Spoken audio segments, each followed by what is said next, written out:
El tiempo. No podemos volver atrás. No podemos reconstruir las cosas que desaparecen con el paso del tiempo. Sin embargo, hay un grupo de personas que durante la historia se han dedicado a traernos los acontecimientos desvanecidos del pasado. Bienvenidos esta noche en Más Allá a nuestro especial sobre crónicas misteriosas.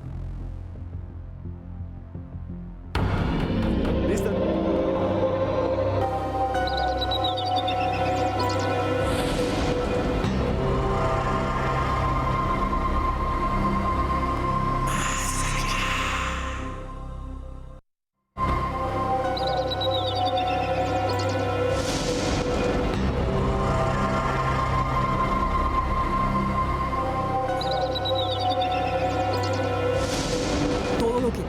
Todo lo que ha existido y lo que alguna vez fue es solo un espejismo. Recuerdos esquivos colmados de lagunas y olvidos. Nebulosas distantes que habitan el espacio y el tiempo. Olvidos contra los que luchan escribas e historiadores desde tiempos remotos. Escribas a los que llamamos cronistas. Cronistas como Platón, que menciona en sus textos la existencia de un continente perdido llamado la Atlántida. Escribas como Marco Polo, que hace siglos narró la existencia de extraños seres llamados blemias, monstruos y caníbales violentos con rostro en el pecho que habitan entre la fábula y la leyenda. Textos magistrales cuyo oficio se ha mantenido vigente por escritores como Truman Capote, Gabriel García Márquez o Ernest Hemingway. Crónicas imposibles que se deslizan entre lo paranormal y el misterio. Acompáñenos esta noche a conocer del ataque de submarinos nazis a barcos en territorio colombiano, la masacre ocurrida en plena Plaza de Toros de la Santa María en 1946 y un extraño cadáver encontrado en la Bogotá del siglo XIX. En el espacio de Crónicas del Misterio, en Más Allá. Una noche para hablar de las crónicas y de los cronistas. Cada vez que yo vengo a este set, me pongo a pensar en todo lo que ustedes nos escriben por Twitter y por toda la semana, a lo largo de la semana, me escriben a mi Instagram y me preguntan que cuándo vamos a hablar de un tema, de otro. Y todos los temas, eso quiero decirlo acá, surgen de esa inquietud que está en cada uno de ustedes. Ustedes me escriben, queremos hablar, queremos contarles cosas, queremos que nos hable del pasado y de las cosas que se olvidan en la historia de Colombia. Y este programa se va a hacer gracias a esas opiniones que ustedes me escriben a @cruzescribiente en Twitter y en Instagram. Vamos a hablar del pasado, de cosas que ustedes no se imaginan, de submarinos nazis recorriendo nuestro Caribe, de masacres que tal vez no pasaron en 1956, no 46, de crónicas de García Márquez que realmente desafían la lógica. Y para eso estoy acompañado de uno de los cronistas y novelistas más importantes, pienso yo, de Colombia, el maestro Armando Caicedo. Muy buenas noches, maestro. Muy buenas noches, mil gracias por la invitación. Tenemos que recorrer la historia hacia atrás, hacia treparnos a la máquina del tiempo, dar la marcha atrás e ir a meter las narices, toda nuestra curiosidad en hechos que pasaron y que quedaron con grandes enigmas. Maestro, usted lleva muchos años, su vida entera, haciendo crónicas. ¿Qué es lo que usted cree que es más importante para un cronista? La suprema curiosidad. El cronista debe meter las narices donde no lo llaman. Debe buscar lo que no se le ha perdido y debe poner en duda la historia oficial. Y hacia eso es que apuntamos esta noche, para que usted aprenda, para que rompamos las cadenas de lo que creemos que pasó y veamos cosas increíbles. Y para eso me acompaña alguien que ganó el premio Simón Bolívar de Periodismo. Siempre lo digo porque para mí es un orgullo que lo haya ganado y que esté acá. Es historiador, también escribe el señor Nicolás Pernet. Muy buenas noches. Hola Esteban, ¿cómo estás? ¿Qué hablar de estas crónicas de las cuales vamos a tratar hoy? Bueno, las crónicas obviamente es una forma de atrapar el tiempo evanescente que se va de las manos y uno siempre quiere como poder capturar lo que pasa y siempre, por ejemplo, los viajes. Hoy en día todos en cierta medida podemos ser cronistas porque todo el tiempo contamos nuestra vida en redes sociales. Claro que obviamente la crónica tiene que ser más trabajada, más construida, pero es una forma de que el tiempo no pase en vano y que algo quede después de mucho tiempo. Y algo que pasó hace mucho tiempo, que lo ha estudiado muy bien el maestro Armando Caicedo, tiene que ver con una artista de Hollywood que fue una gran estrella. Se llama Josephine Baker y tiene una conexión con Colombia sorprendente. Y esta es su historia.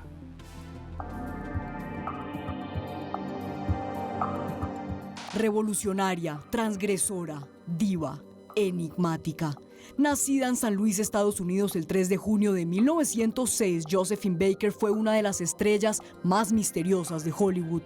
Baker fue la primera mujer negra en protagonizar una película importante, So-So, de 1934, convirtiéndose en una actriz de fama mundial.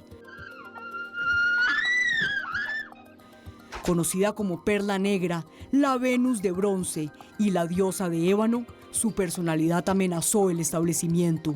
Bisexual y activista, fue perseguida por los servicios de seguridad debido a su lucha contra el racismo. Una lucha que motivaría una de sus acciones más extrañas. Durante la década de los 60, Josephine puso en marcha un proyecto denominado La Tribu del Arcoíris, que consistía en un plan milimétricamente elaborado para criar en un mismo espacio a niños y niñas originarios de países de culturas diferentes como Marruecos, Argelia, Japón, Costa de Marfil, Finlandia, Francia y Colombia. Y precisamente de ese niño colombiano vamos a contarles aquí en Más Allá. ¿Cómo fue la vida de este pequeño adoptado por una de las mujeres más enigmáticas de Hollywood? Nuestros invitados lo develarán. Maestro Armando, solo le voy a decir 2 palabras y usted nos cuenta Josephine Baker. Josephine Baker, una mujer maravillosa en el mundo del espectáculo. Ella nació en 1906, pero en 1925 conquistó París y se convirtió en la vedette más popular, más rica, y una mujer que conmovió a toda esa farándula del Folies Bergère en París. Alcanzó una fama tremenda hasta que se atravesó la guerra. Y en la guerra, cuando Francia acepta colaborar con el gobierno nazi, con el gobierno de ocupación de Alemania, Josephine Baker se hace al lado de la resistencia. Y estuvo Josephine Baker otra vez en el punto de mira del amor de los franceses. Una mujer pobre, nacida en San Luis, en Estados Unidos, y se convierte en un símbolo de la resistencia. Se convierte en un símbolo de lo que todos los franceses llevaban en su interior, que era no acomodarse a la ocupación alemana. Ella no pudo tener hijos. Y cuando viene la posguerra, empieza a adoptar niños huérfanos producto de la Segunda Guerra Mundial. Un japonesito, empieza después un niño belga, y empieza hasta llegar a 12 niños adoptados. ¿Cuándo adopta un niño colombiano? Josephine Baker alcanzó la mayor fama. Tenía un castillo, tenía muchísimo dinero. Allá creó su tribu de muchachos adoptados. Y un día empezó los problemas económicos para Josephine Baker. Y empezó unas pequeñas giras alrededor del mundo y en varias ocasiones estuvo en Bogotá. En una de estas ocasiones se presentaba en el Teatro Colón y por la altura y el frío de la meseta cundiboyacense le dio una bronquitis tenaz. Desde el hotel le dijeron, hay que enviarte un médico. Dijo, ojalá sea un médico negro. Y se levantaron un médico de color que vino a auxiliar a Josephine Baker al hotel, creo que era el Hotel Continental, y allá, o el Hotel Tequendama, uno de los dos. Y allá la atendió este médico y al finalizar le dijo, ¿cuánto le debo? Le dijo, nada. Yo la he atendido a usted con una sola condición. ¿Por qué no adopta un niño morenito, un niño negro colombiano? Y Josephine Baker estaba tan supremamente conmovida conmovida con el servicio del médico, que dijo, consígame el niño morenito y yo me lo llevo.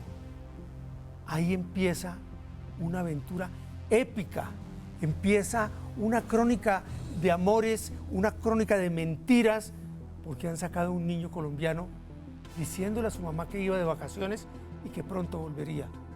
Y en ese momento desaparece este niño de todo el radar colombiano y 40 y tantos años más tarde decido buscarlo hasta que lo encuentro. Impresionante esa historia y le iba a preguntar como historiador, esa figura de Josephine Baker desafiando a los nazis, viniendo de un lugar racista y después adoptando niños de diferentes partes del mundo, ¿esa adopción sería como una resistencia a ese proyecto arcoíris que ella tenía? Pues sin duda Josephine Baker fue un personaje que fue único en la historia.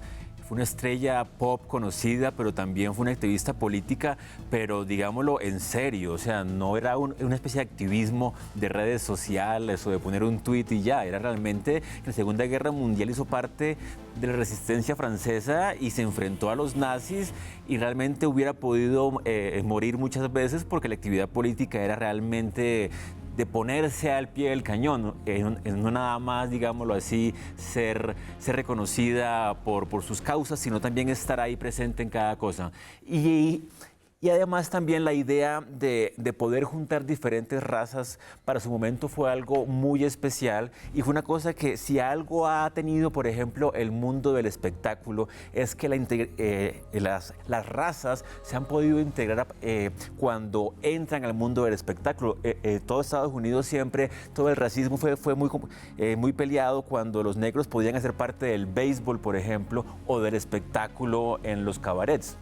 Bueno, señor Pernet, no se vayan ustedes, por favor escríbanos lo que piensan del programa de hoy con el numeral Crónicas Más Allá. Escriban que vamos aquí a mencionar a los que escriben siempre, a nuestros tuiteros, porque en la segunda parte, en el segundo bloque, vienen historias increíbles sobre submarinos nazis y otras más aquí en Más Allá. Continuamos en Más Allá, en esta noche dedicada a las crónicas del misterio. Y el maestro Armando es además novelista, pueden conseguir sus novelas ya, sigan aquí, les vamos a contar cuáles son, pero por ahora vamos a conocer otra crónica, vamos a ir en la máquina del tiempo hacia atrás y a ver esto sorprendente. Vean esta nota y coméntenos por favor con el numeral de hoy que es Crónicas Más Allá. Nazis, bombas atómicas, muerte y destrucción. Un cataclismo humano sin precedentes que le costó la vida a más de 57 millones de personas en los 5 continentes. Una masacre conocida como la Segunda Guerra Mundial en la que Colombia estuvo presente. En 1942, los comandantes nazis ordenaron que una flotilla de submarinos partiera desde el Mar del Norte hasta el Caribe para atacar la zona del Canal de Panamá. En el mes de junio, algunos de ellos entraron en aguas colombianas y desataron una tragedia. Desde las profundidades, un U-172 nazi apuntó sus armas hasta destrozar un pequeño barco carguero que navegaba rumbo a Providencia, la goleta Resolute. 2 marineros colombianos murieron acribillados y otros más quedaron heridos. Como resultado, Colombia declaró la guerra al Imperio de Japón y Alemania, luego de que otros 2 buques colombianos fueran hundidos, el Roamar y el Ruby, que fueron ametrallados frente a la isla de frente a San Andrés. 50 años después, a comienzos de los 90, Roberto Tobar Gaitán se sumergió en el lugar del accidente, descubriendo enigmáticas estructuras de barcos sin identificar, que muchos dicen ser restos de antiguas armas de Hitler. ¿Qué fue lo que encontró en Providencia? Volvimos a Providencia, ya sea para audiovisuales, un programa que se llamaba Historias del Mar. Bajamos, hicimos la grabación, hicimos 3 inmersiones, muy profundo. Y en la última inmersión, yo me di cuenta que debajo del planchón, el planchón estaba aquí, lo hundieron, se volteó y cayó boca arriba al fondo. Pero entonces me di cuenta que debajo del planchón había un submarino. ¿Un submarino? Sí. ¿Le alcanzaba a ver? Hay un submarino ahí tapado así, solo le sale la cola. Hablo con alguien de San Andrés y me dice sí que los viejos, que no conocían mucho la historia porque la historia se perdió, pero que los viejos una vez terminó la Segunda Guerra Mundial fueron al planchón y lo hundieron. ¿Cómo fueron los encuentros de Colombia con los nazis? Prepárese a sumergirse entre las aguas del misterio. Esta sí es una historia apasionante. Submarinos nazis en nuestras aguas, aquí en el Caribe, en San Andrés. Incluso submarinos nazis disparándole a barcos colombianos. ¿De qué se trata esto, maestro Armando? Se trata de la Segunda Guerra Mundial. En diciembre de 1941 es atacado los Estados Unidos en Pearl Harbor por los japoneses y entonces todos los países del continente le declaran, rompen relaciones con Alemania, con Italia y con el Japón. Pero los Estados Unidos tenía su talón de Aquiles, el punto más, digamos, sensible de toda la defensa del continente americano para los Estados Unidos era el Canal de Panamá. Y los Estados Unidos necesitaban que fuerzas norteamericanas entraran en territorio colombiano sobre las cercanías del canal, sobre el Darién, para prestar seguridad al Canal de Panamá. Pero la Constitución de Colombia no dejaba ese permiso. Se necesitaba que hubiese una declaración de guerra. En junio de 1942 iba la goleta Resolute haciendo un tránsito desde Cartagena, Providencia, San Andrés. Y en ese momento apareció un submarino y hundió la goleta Resolute. 12 personas iban sobre la goleta, 6 sobrevivieron, 6 murieron. Y apareció en San Andrés un pequeño bote donde iban los 6 sobrevivientes. La canoa totalmente perforada, se quitaron la ropa con la tela, sellaron los orificios de los disparos y llegó a Bogotá un telegrama escrito por el personero, un señor de Chocontá, de apellido Santana, que venía en la Resolute y que dice: hemos sido atacados por un submarino nazi. En ese momento se reunió el Comité de Relaciones Exteriores de Colombia. El ministro de Relaciones Exteriores era el doctor López de Mesa, el presidente era el presidente Santos. Y le declararon esa misma noche la guerra, ahora sí, a Alemania, a Italia y al Japón. En Alemania se rieron de la declaración de guerra, pero esa declaración de guerra permitió que tropas norteamericanas pudieran estacionarse en el Darién colombiano para proteger el Canal de Panamá, que era lo más vulnerable del sistema de defensa de los Estados Unidos. Doctor Pernet, ¿cómo entender eso? Que en nuestra historia no nos hablen mucho de eso, pero vinieron submarinos desde Alemania hasta aquí, hasta el Caribe, y se ha borrado un poco, no sé. Yo creo que se ha borrado un poco porque también Colombia tuvo una posición muy ambigua en la Segunda Guerra Mundial. Después de que ganan los aliados, obviamente es fácil decir que los malos eran los nazis y los de Italia y los de Japón, pero en Colombia había simpatías por el eje, también hay que decirlo. Nazis colombianos, digamos así. Y nazis colombianos también, y obviamente había mucha influencia, por ejemplo, de Mussolini en Gaitán, ya se ha hablado de esto, y también cuando los nazis llegan al poder, los conservadores colombianos más radicales, obviamente, simpatizaban con las ideas de orden de los nazis y de poder militar. No les gustaba que fueran de la tierra de Lutero, por ejemplo, que fueran de la época de la tierra de los protestantes. Y realmente, hay que decirlo, se demoró, digámoslo, la opinión pública en tomar un bando claramente por los aliados y en contra de los nazis. Y sin duda el hundimiento de la Resolute y de otras goletas en el Caribe fue, digámoslo así, la gota que rebasó la copa. Y después de eso ya sí hubo medidas mucho más drásticas, como las de López cuando llega a la presidencia y decide inclusive confinar a gente de Alemania y Japón aquí en los campos de Fusagasugá. O sea, aquí tuvimos nuestros propios campos de concentración, pero de alemanes y japoneses. Y hablando de la historia de Colombia y de cosas extrañas, sigan ustedes escribiendo con el numeral Crónicas Más Allá. Están llegando muchos mensajes, ya voy a leer algunos de los tuiteros.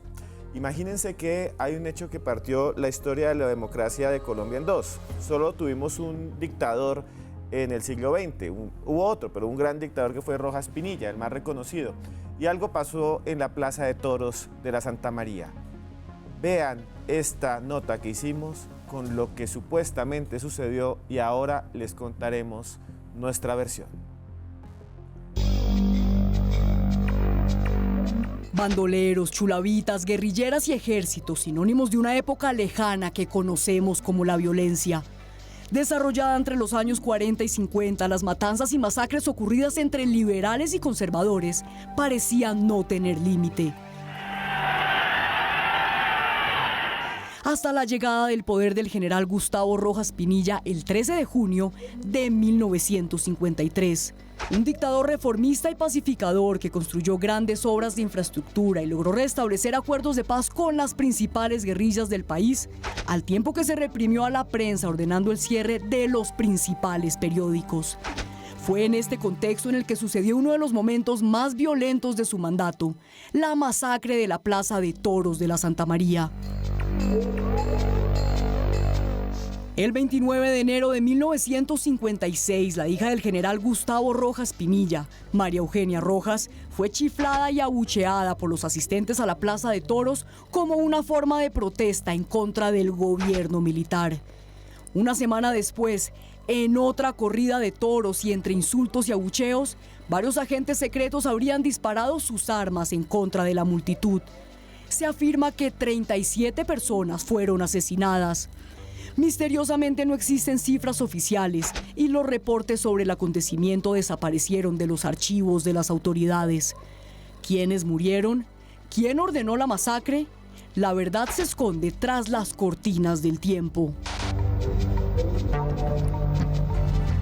Bueno, señores, esta historia a mí me encanta porque es una historia en la que hay política, pues un crimen de Estado supuestamente, y también hay incluso presiones de manipulación de partidos en contra, otros a favor del gobierno militar que había aquí. Y mucha gente tiene en la cabeza que hubo una masacre en la Plaza de Toros. Sin embargo, cuando uno va a ver los archivos, dicen todo lo contrario. ¿De qué se trata esto, maestro? Se trata de la celebración de los 25 años de las bodas de plata de la Plaza de Santa María. Tienen el mejor cartel que ha pasado por la Plaza de Toros. Las dos corridas, las del 29 de enero y las del 5 de febrero de 1956, marcaron historia en la tauromaquia. Joselillo de Colombia, César Girón, no recuerdo el otro, pero era un cartel maravilloso.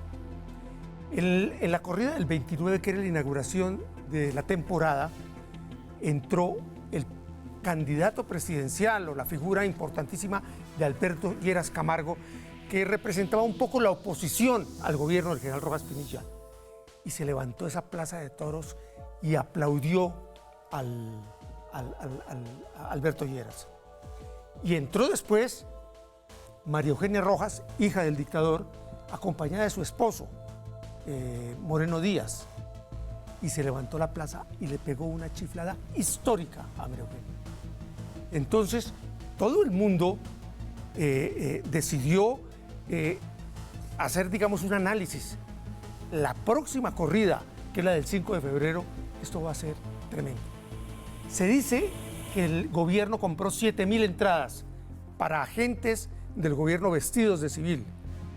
Y el 5 de febrero llegó y fue una histórica corrida espectacular. Eso llovieron orejas, rabos, cola. Eso fue la apoteosis para los taurófilos. Y empezó estos agentes secretos a conminar a la gente que gritara ¡viva el general Rojas Pinilla! Unos se opusieron, hubo golpes, etc. Y al finalizar la corrida, empezó el rumor de cuántos muertos hubo en la corrida. Inicialmente el oficial eran 36 muertos. Después subió a 200 y tantos muertos, y hay crónicas históricas que hablan de 600 muertos en la Plaza de Toros de Santa María. Una persona se me acercó y me dijo: yo trabajaba en el cementerio central, se abrieron las puertas del cementerio y en fosas comunes vi enterrar a más de 150. Yo asumí esa investigación 30 y tantos años más tarde, el resultado de la gran masacre de la Plaza de Toros de Santa María fue que no hubo sino un muerto. Sí, y lo extraño es, exacto, cuando uno va a los archivos históricos no hay nada. Y cuando ve la prensa, una dice 9 muertos, otra dice excelente corrida y no menciona nada más, otra dice 36 muertos. Y hay una figura ahí, doctor Pernet, que es muy importante, ¿no? Como la llegada a la Plaza de Toros de María Eugenia Rojas, que va vestida de capitana del ejército. Y la gente oponiéndose. ¿Usted por qué cree que se crea este relato de esta masacre que me parece un poco parecida a la de las bananeras, que dice que fueron miles, otro dice que fueron 200, como que no hay un número, pero todos en la cabeza tenemos la masacre?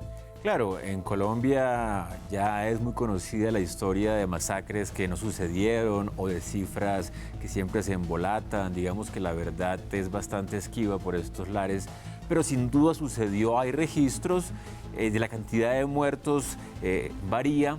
Pero sobre todo me parece que es muy importante este episodio a nivel político porque demuestra el desgaste del régimen de Rojas Pinilla para ese momento y demuestra que muchos dictadores tienen la piel muy delgada y que ante cualquier acción que sienten como un insulto hacia ellos o a su familia, reaccionan de modo violento. Y en este caso un poco Rojas Pinilla se siente obviamente atacado por la élite de Bogotá, que fueron los que lo llevaron al poder y que después, un año después de esta masacre, los tumban del poder. Entonces realmente nunca hubo una seguridad de Rojas Pinilla para el poder y eso hizo que fuera muy paranoico, muy sensible a ese tipo de actividades, y aunque ya había llevado a la calle al ejército y había matado estudiantes en las calles de Bogotá, realmente creo que este episodio de la Plaza de Toros es lo que le da ya el golpe en definitivo a su gobierno y lo que lleva es,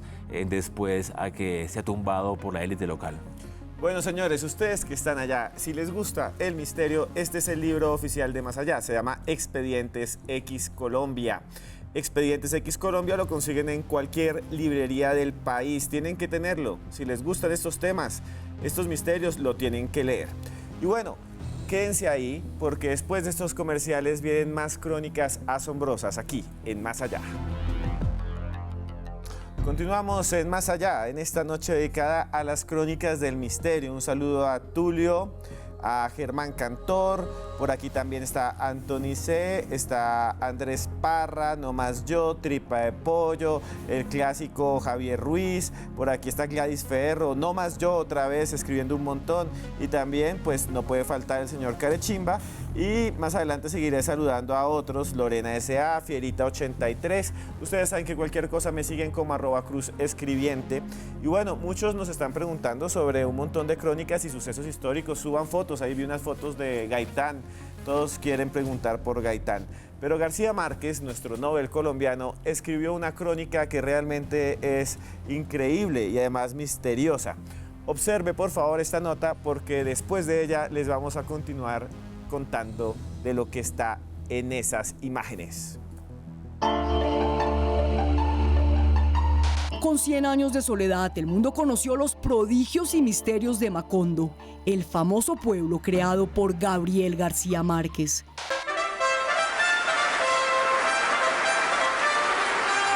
Pero pocos aún conocen la historia de la Sierpe, la región de espantos y brujerías que primero inspiró al Premio Nobel colombiano. En 1954, García Márquez publicó una serie de crónicas sobre la Sierpe, una zona que llamó un país en la costa atlántica, ubicado en el cruce de varios ríos en la región de La Mojana.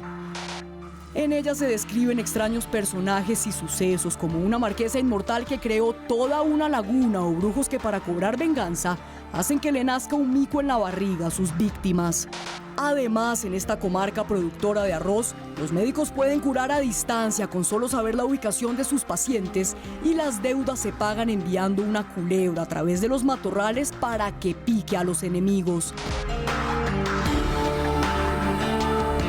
García Márquez nunca más volvió a hablar de esta región en ninguno de sus textos y todavía queda la duda de si fue una de sus creaciones del realismo mágico o si se trata de una región real, desconocida y prohibida, que el escritor tuvo oportunidad de conocer cuando trabajaba como periodista. Un ¿Una región de la literatura o una región de la realidad?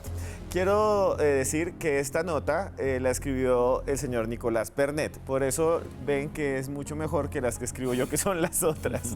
Señor Pernet, ¿nos puede hablar de La Sierpe? Sí, claro. Como se dice muy bien en la nota, La Sierpe fue una región que García Márquez llegó a conocer porque nuestra familia vivía en la zona del poblado de Sucre, que queda dentro de Sucre como departamento, y que está en la región de La Mojana, de los ríos al sur de Bolívar. Y obviamente son regiones, como en muchas regiones de Colombia, donde los cuentos sobre brujería son muy comunes, son muy fuertes. Se habla de los brujos como esta gente que puede realmente amarrar a la gente, puede hacerle daño, puede hacerle bien. Pero también García Márquez cuenta en esa historia los brujos que sanaban, que hacían bien, con un problema, y era que el brujo más importante de la zona de La Sierpe, cuenta la crónica, cualquier mal de la gente lo podía curar, pero 1 de cada 10 pacientes moría, porque era el diezmo que le pagaba el diablo por ser tan buen curandero. Entonces, usted puede tener lo que sea de enfermedad o de mal, él lo curaba, siempre y cuando no fuera usted el 10º de cada paciente, porque moría siempre.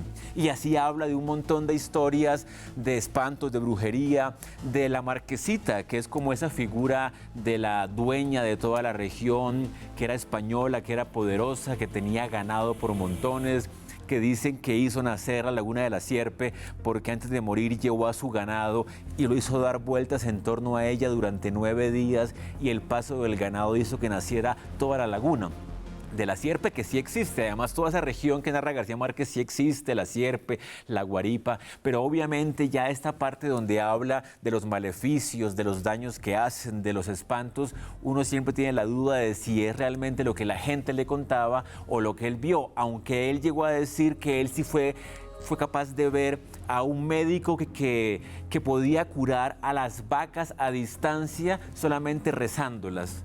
Pero obviamente uno ya no sabe con García Márquez cuánto es verdad y ya pues, toda la mentira que también puede contar.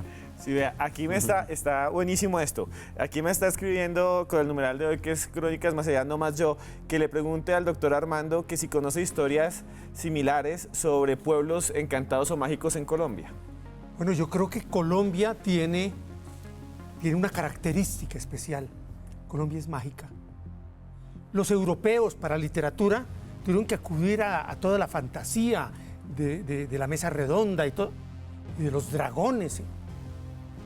Latinoamérica tiene ese encanto, que tiene su propia magia en cada uno de sus pueblos. Yo creo que cuando uno ve, por ejemplo, en Carpentier, el cubano, y donde habla del realismo mágico, de lo real maravilloso, habla Carpentier, dice que no hay que subirse a la imaginación, sino que ahí está en Haití, en los pueblos de la costa, en los pueblos misteriosos, con la influencia indígena, con la influencia negra.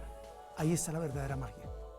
Y para hablar de García Márquez, en la vida de él, también hay momentos en que él se acerca a esos espacios, ¿no? Como con las narraciones de las abuelas de él, como... Claro, y además García Márquez también fue periodista, cronista, como Armando Caicedo también fue a las regiones, como usted decía, metió la nariz en todas partes. No fue un escritor simplemente de escritorio como muchos, sino que estuvo en el Chocó, estuvo en Villarrica, estuvo por toda la zona de la costa Caribe, y justamente esa cercanía con el relato de la gente es lo que enriqueció sus historias. Todos sabemos que mucha de su literatura está basada en historias ya existentes, tanto de su familia, pero también de toda la gente que él conoció en todas esas regiones. O sea, realmente sí fue un mitólogo. Como antes iban a las regiones, por ejemplo, a recoger los mitos de cada región, también García Márquez lo hizo de esa manera, y por eso es que su obra es un compendio nacional, no es la obra nada más de un hombre, sino la obra de todo un pueblo en este caso. Maestro Armando, usted tuvo por mucho tiempo en el tiempo, y voy a repetir tiempo muchas veces, una sección que se llamaba La Máquina del Tiempo, y le colocaba avisos a las personas, si no estoy mal, para que le contaran sobre acontecimientos del pasado y encontraba cosas increíbles. ¿Qué fue para usted? Le voy a preguntar aquí, lo más extraño que le llegó. En la máquina del tiempo era un ejercicio con los lectores, en la época en que no había internet. Entonces todas las semanas citábamos a los lectores del tiempo y les decíamos con anticipación, dentro de 4 semanas nosotros iremos al año 1944, cuando Colombia, un acorazado, el ARC Caldas, hundió un submarino alemán. Y esa fue la venganza contra la Resolute. Si usted estuvo como tripulante de la ARC Caldas, si usted tiene documentos, si usted tiene fotografías, si usted tiene testimonios, escríbanos al apartado 1313 del tiempo. Y empiezan a llegar cartas, y empiezan a llegar datos, y fotografías, y documentos, y empezamos entre todos a reconstruir la verdadera historia. ¿Haciendo qué? Un viaje de la máquina del tiempo hacia el pasado, invitar a los lectores a que nos alimentaran, nos nutrieran de información fresca, y así pudimos cambiar la historia de Colombia 5, 6, 7 veces una historia oficial. Recuerda lo que dice Enrique Jardiel Poncela: la historia no es más que la mentira bien encuadernada. Señor Pernet, usted, al igual que el maestro, usted ha estado sumergido en los archivos del señor Gabriel García Márquez como casi ningún colombiano recientemente. Incluso viajó a Estados Unidos a ver los archivos personales. ¿Qué es lo más extraño que encontró ahí? Lo que más me impactó mucho fue la importancia que para García Márquez tenía la astrología. De hecho, cada año su agente literaria, Carmen Balcells, le enviaba una carta astrológica de cómo pintaba ese año para él, qué energías eran buenas, cuáles eran malas. Y de hecho muchas veces la fecha de lanzamientos de libros se decidían a partir de qué fecha estaba mejor aspectada o qué fecha era negativa para su lanzamiento. Así que mucha gente obviamente le parecía que el colmo, que un escritor, alguien racional, se guiara por eso, pero para García Márquez y para mucha gente en todo el mundo, obviamente ese tipo de cosas hacen parte de esas creencias que hacen que la vida sea más llevadera, digamos, que es una ayudita extra que a García Márquez nunca le cayó mal. Cosas que ustedes no sabían. Aquí en exclusivo en Más Allá, un saludo a Jenny Garzón, que también nos está escribiendo, y un saludo también a Estefanía Trujillo, que es jefe de prensa por allá en Penguin Random House. Nos manda este libro, El cielo de piedra. Es una trilogía, premio Hugo, los consiguen en cualquier librería del país. Yo se lo recomiendo. Tiene 2 libros antes, este es el último. Es premio Nébula a la mejor novela. Y ustedes no se muevan porque viene una última crónica aquí en Más Allá.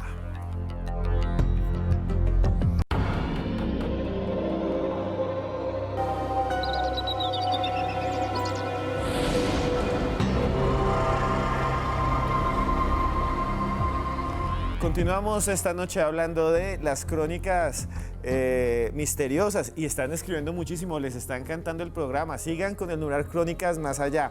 Por acá está otra vez Jenny Garzón, Fabián, Fierita83, Edixon Giraldo, todos ustedes escribiendo, Pedro Lombana, muchas gracias, el señor Tepes también. Y bueno, y al Magno Emperador, que ya no es Magno Emperador de las Joyas. Hasta ahora también está Joana Arenas, que preparó su sección Más Allá Plus. Muy buenas noches, Joana. Buenas noches, Esteban. Yo le quiero hablar hoy de este libro, 20 crónicas policíacas, del periodista Felipe González Toledo, quien trabajó durante varios años en periódicos como El Tiempo, El Espectador y la revista Sucesos en esa época.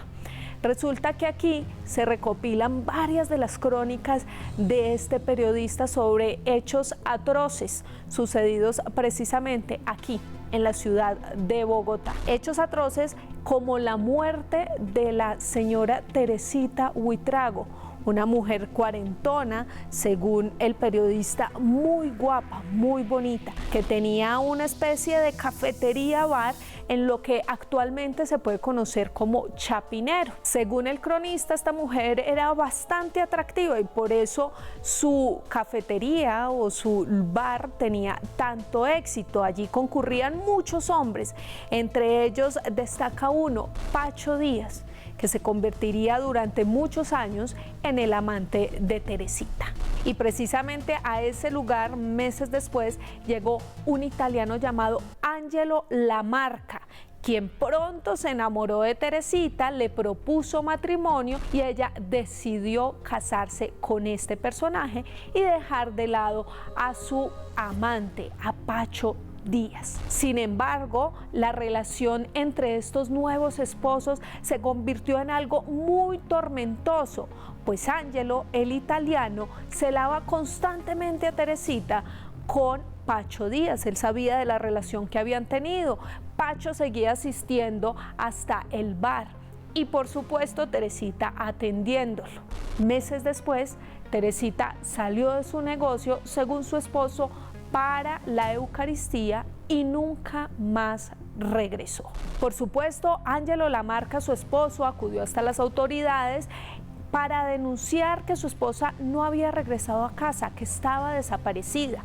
Por su parte, Pacho Díaz ubicó al periodista Felipe González y le pidió que por favor anunciara en su periódico la desaparición de esta mujer, cosa que así sucedió. Felipe empezó a publicar esta información y hacerle seguimiento a la noticia. Meses después, en el río Fucha, al occidente de Bogotá, fueron encontradas 2 maletas. En una estaban las manos, los pies y la cabeza de una mujer. En la otra estaba el trozo de esa mujer. En medio de las investigaciones, llamaron a Pacho Díaz a que fuera a reconocer el cuerpo y efectivamente esa era Teresita Buitrago. El único sospechoso era su esposo, Angelo Lamarca, y las autoridades lo capturaron, le hicieron una investigación, pero fue dejado en libertad. Pocos días después, Angelo vendió el negocio y se fue del país con todo el dinero que le habían dado por la herencia de su esposa. Y este quedó como un crimen sin resolver en la ciudad de Bogotá que plasmó y recorrió el periodista Felipe González Toledo. ¿Ustedes qué opinan de este terrible caso? Los invito a que participen con nuestro numeral de hoy. Y nosotros nos vemos en 8 días con otro Más Allá Plus. Un caso impresionante, es que esto es como el caso Colmenares de los años 40. ¿De qué se trató? El caso se conoció como Teresita la Descuartizada y Ángelo Lamarca, que era su esposo, su segundo esposo, fue acusado, fue detenido y desapareció un día. Pero lo más importante aquí es la influencia de la crónica roja, de la crónica criminal en los periódicos. Cuando tú ibas a comprar un aviso en el periódico El Tiempo, la página primera tenía la tarifa más alta. La segunda página con tarifa más alta era la página tercera, porque ahí se publicaba la crónica roja. Felipe González Toledo y todo este montón de crónicas sobre crímenes en Bogotá, pero este es realmente extraño, un italiano, unas maletas, ¿qué podemos decir? Bueno, esto demuestra que en Colombia la violencia siempre ha sido muy personal, o sea, sin duda hemos estado en conflicto, en guerra durante muchos años, pero la mayor cantidad de muertes en Colombia se deben a venganzas personales, a crímenes entre parejas, a crímenes de venganzas. Entonces realmente lo que siempre ha subido la estadística de homicidios en Colombia han sido casos como estos que ya conocemos todos los días de violencia, muchas veces exagerada, porque aquí a veces no basta con matar a la gente, la queremos picar en pedacitos por algún motivo muy extraño. Y por eso la Crónica Roja nunca le ha faltado temas aquí para escribir durante décadas prácticamente. Usted que conocía ya este caso, antes de hablar de otro tema, ¿usted sí cree que este italiano mató a esta señora o cree que fue otra persona y dejó esas maletas? Bueno, lo que pasa también es de qué está adobada la crónica. Cuando una crónica está adobada con un chulo, tipo que vive de las mujeres y que además es italiano, pues empieza esto a colocarse en las primeras páginas. Lo de Teresita la Descuartizada podría haber sido un crimen normal, pero era que tenía el aditamento del italiano. Y en ese momento pasó a ser una crónica como si fuera de Hollywood. Claro. Y bueno, ya estamos en el camino final de este programa. Sigan ustedes escribiendo con Crónicas Más Allá. Le quería preguntar al doctor Pernet. Volviendo a García Márquez, volviendo a las crónicas, ¿piensa usted que están desapareciendo este tipo de cronistas como los que hemos visto hoy? Yo creo que sí hay un problema de espacio en los medios y además la desconfianza en los lectores. Creen que un texto de más de 1000 palabras el lector no lo va a seguir y creo que eso no es cierto. Si un texto está bien escrito, bien adobado, como decía Armando ahora, sin duda sí puede ser leído y puede ser muy atractivo para el lector. Así que creo que esa desconfianza de que la gente no sigue crónicas, no sigue las series escritas, no es cierto. Y por ejemplo, justamente ahora creo que todo el fenómeno de series ha demostrado que la gente puede seguir un tema durante 50 horas, 100 horas sin aburrirse si está bien contado. Así que creo que digamos que hablando de García Márquez, también uno de sus legados fue la Fundación de Periodismo de Cartagena, donde justamente en los últimos años se ha estimulado mucho la crónica como forma de escritura y han surgido como ese boom de cronistas de Salcedo Ramos, de Martín Caparrós, de Leila Guerreiro. Entonces creo que sí existe el público, el deseo, y creo que los medios pueden apostarle más a ese tema y les va a ir bien. Y alguien que también escribe novelas es el maestro Armando Caicedo. Ya para terminar, su conclusión y cuáles son sus novelas y dónde las pueden conseguir. Bueno, son 4 novelas. La última que presenté en la Feria del Libro del 2019 se llama Abril nace en enero. Es una novela de intriga de 2 niñas que comparten el mismo curso durante 6 años y una es la heredera de un imperio financiero y la otra es la niña más pobre del colegio. El año pasado presenté otra novela que se llamó El niño que me perdonó la vida. Que se basa en algo real. Se basa en algo real y algo autobiográfico. Y es el encuentro de un teniente del ejército con un niño guerrillero. Y un niño guerrillero que durante 50 años se dedica a buscar a ese teniente. Ese teniente era yo. Y el niño guerrillero tiene hoy 62 años. Porque yo quiero contar que usted, además de ser periodista, fue alcalde. Fui alcalde de un pueblo en un acto de irresponsabilidad administrativa del gobierno cuando a los 19 años me nombró alcalde de un pueblo. De ahí salió la novela Viva el Obispo Carajo, que fue una de las novelas que el público eligió como novela de película en esta feria. Doctor, muchas gracias por estar aquí con nosotros en Más Allá. Por favor, 1000 gracias por la invitación. Y aquí al señor, denos una conclusión, señor Pernet, muy pequeña y bueno, un agradecimiento. Yo creo que mientras la vida sea misteriosa, seguirá habiendo crónicas que la cuenten y siempre que haya gente interesada en historias, habrá gente que las contará. Y de eso se trata este programa, de historias y de usted. Síganos escribiendo con el numeral de hoy y ya la otra semana vamos a traerles otro tema que ustedes elijan a mis redes sociales @cruzescribiente. Nos vemos dentro de 8 días y recuerden que entre más lejos andemos siempre habrá un más allá.